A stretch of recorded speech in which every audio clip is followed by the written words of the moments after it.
Right, 4th of December 2025. Good morning everyone and welcome back to the channel.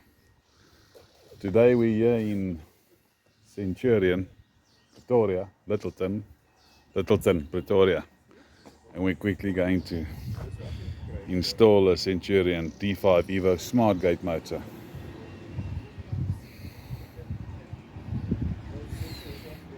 We're quickly surveying and observing and see what we need to do. One of the first things that I've noticed is that the gate runs freely to a point on the gate guide bracket. So basically what it is we've got this tree. The tree roots is upsetting the whole system, and then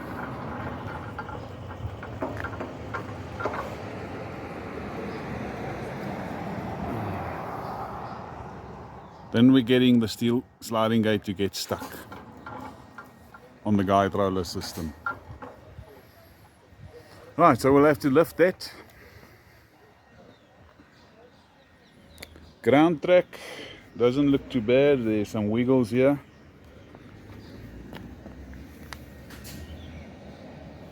You can just smack that back up, weld that back into position. Looks like we've got a lacquer nice platform to work from. Electrical cables are short, which means we'll have to make a joint, which is fine.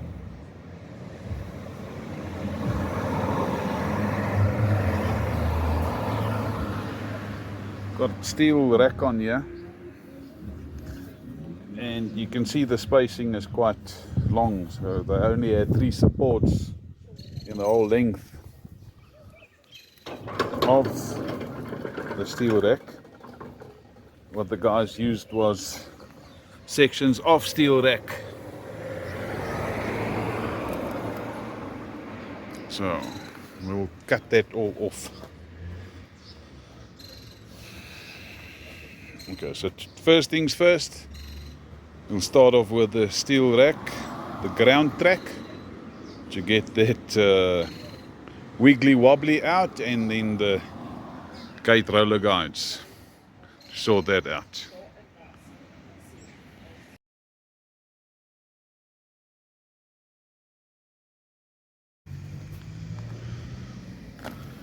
Right, so what I've done is I've just bent the steel round bar back into position, and we're going to weld it on more areas.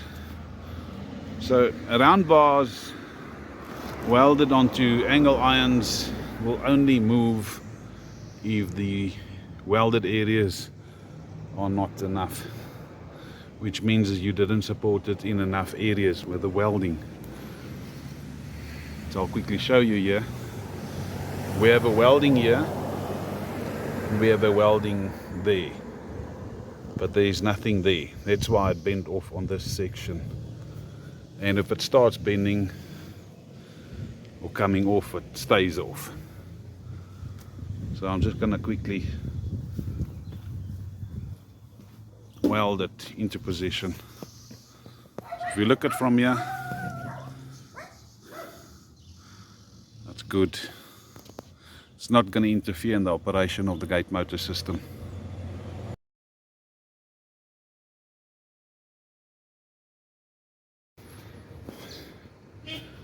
So I'm done welding the steel ground track, the round bar, onto the angle bar iron. Didn't weld there because there is a welding there. But if you look at it like that, that's what you need. So this is on the one side only. Now I'm going to kickstart and weld it from the inner side.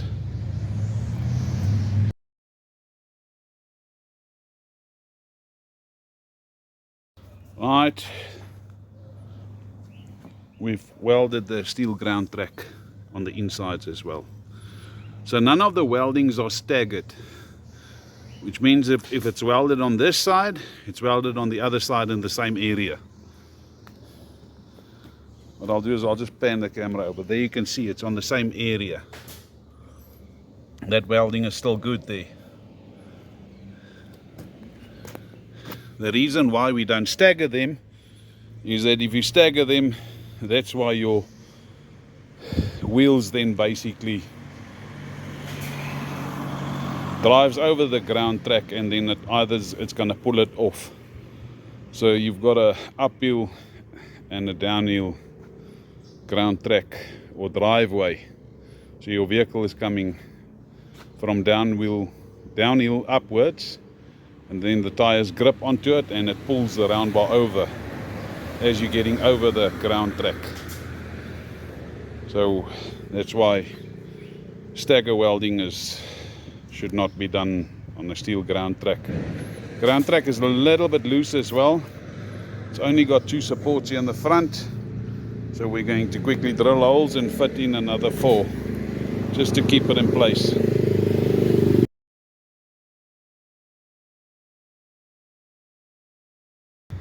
Right, last aspect on the steel ground track. So it only had the 2 supports in the front here. And what we've done is we fitted another 2, 4, 5 rods. Here's 1 rod. So we've drilled a hole into the concrete, then whacked in a steel round bar, then welded it down into position. These ones are staggered because drilling close to each other and then knocking in steel pins, you run the risk of damaging your concrete track or that it starts cracking. So if we stagger them, then there's no way that you're going to sustain the damage that you can get when they are done opposite of each other. So next up is the gate roller bracket.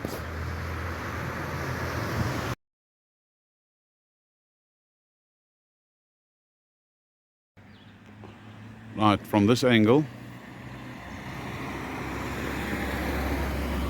you can see that the gate guide roller bracket is rubbing on the steel sliding gate. You can even see it's shining there. And that's going to cause an obstruction in the running of the gate motor system. So we need to adjust that. Cut it off and weld it properly into position with enough spaces.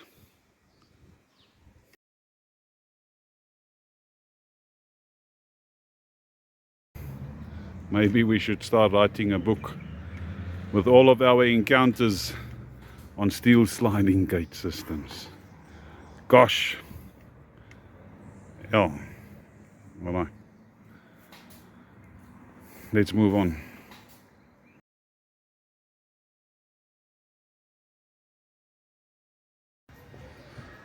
Right.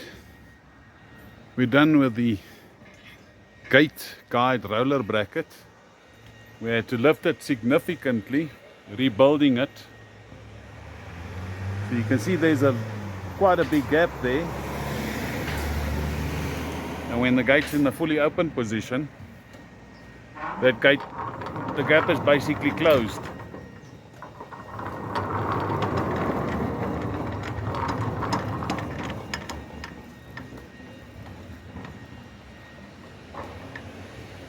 So we just have enough space there. The reason why the gap is closing is this tree in the background. It's upsetting the gate ground track. And then what we noticed is that there wasn't any stopper brackets on the steel ground track. The gate was limited by the electric fence pole. So make sure that you fit the stopper bracket, which will prevent the steel sliding gate from derailing, which means as if a child comes and forces it open, the sliding gate should still not derail.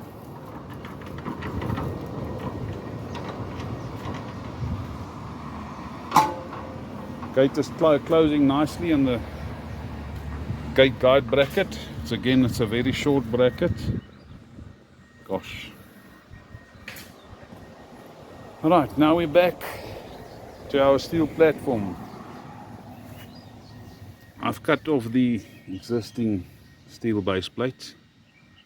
We're going to fit a new one. We're just looking at our other options here, what we have. We've got an electrical cable that we need to extend. So yeah, getting there.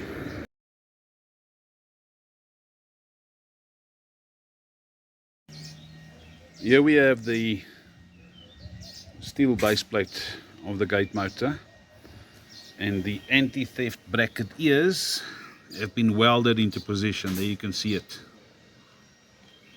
So there's some installers that say, yeah, the generic anti-theft bracket doesn't work on the D5 and D6 gate motors. Well, they do work. You just need to know what to do.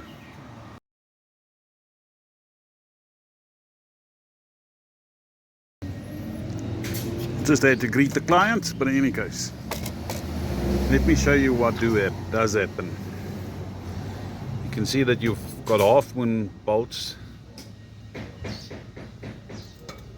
with these adjuster nuts. And when you secure the gate motor onto the anti-theft bracket, the gate motor base catches on these ears. So we just grind them a little bit out, which will allow the gate motor to sit down onto the steel base plate.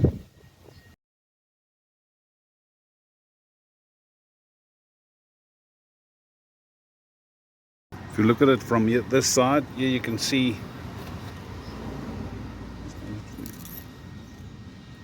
we've just cut the base, small grooves in it, which will allow the gate motor to sit down flush on the steel base plate with the anti-theft ears. Are we weakening it? No, we're not weakening the system. If you look at it from there, and if you look at it from there, the slot that we cut is not nearly close to the plastic base system as such. What we've also done, we've engraved the serial number of the gate motor onto the gate motor, plastic base. There you can also see the serial number of the gate motor, so it does correspond. And then also the address has been engraved onto all of the areas possible on the gate motor cover as well. And then we don't engrave it on the controller card or power supply. Should there be a factory fault, Centurion systems won't swap it out if we engrave it. So yeah, right, we can now get this gate motor down onto its platform. I just want to extend the electrical supply cable, which is a little bit short. We're just going to extend it to make life easier for us.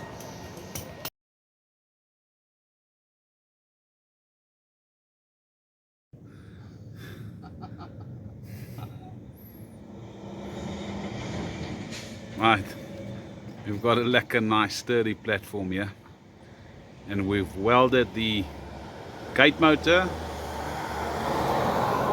steel base plate into position. So good to go. We can now mount our gate motor, and then we just need to weld the steel gate rail into position onto the steel sliding gate. So yeah, 3.5 hours in already, and we're only here.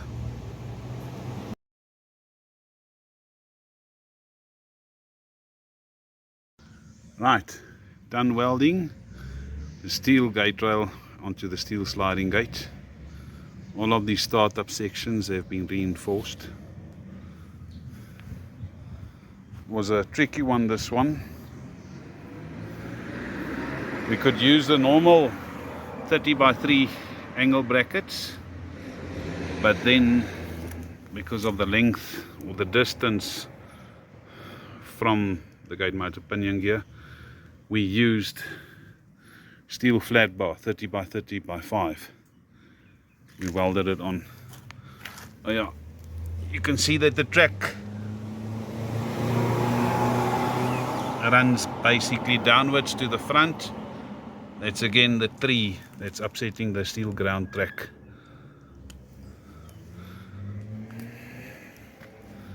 If you look here, you see there's a small spacing there. The clearance distance must be correct. If it's not, you're gonna have problems. Alright. Time for us to fit all of the electronics, start painting. We set up the gate motor limits and connect the electrical cable that we've extended. You can see the white cable just on the right of the gate motor.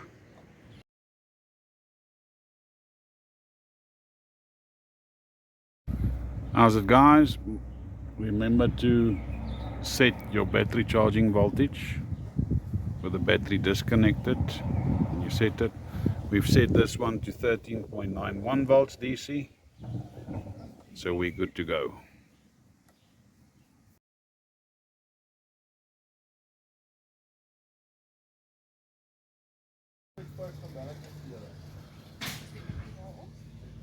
Right, guys, we're done with this Centurion D5 Evo Smart gate motor installation in Littelton Manor, Pretoria. Let's quickly test it.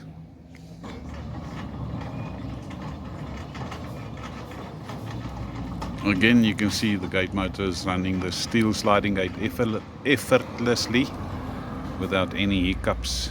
It's not vibrating, standing nice and upright, so someone's glad we're all done. You can see it. It's just going to activate it again. See how smoothly it's running? It's just what you want.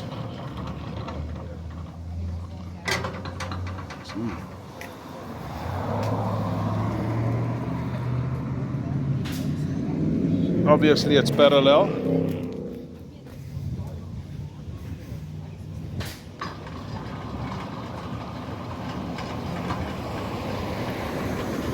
And then the steel rack, we've painted that a grey primer paint.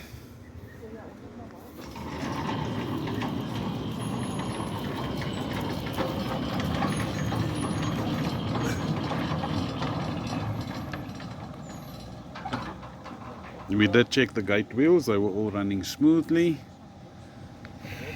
can see it's nice to have the installation done. So guys, you know what to do. Give Potty a call, 083 778 2288. And then obviously check out SmartGates.co.za and check out exquisitesecurity.co.za. Thanks for watching.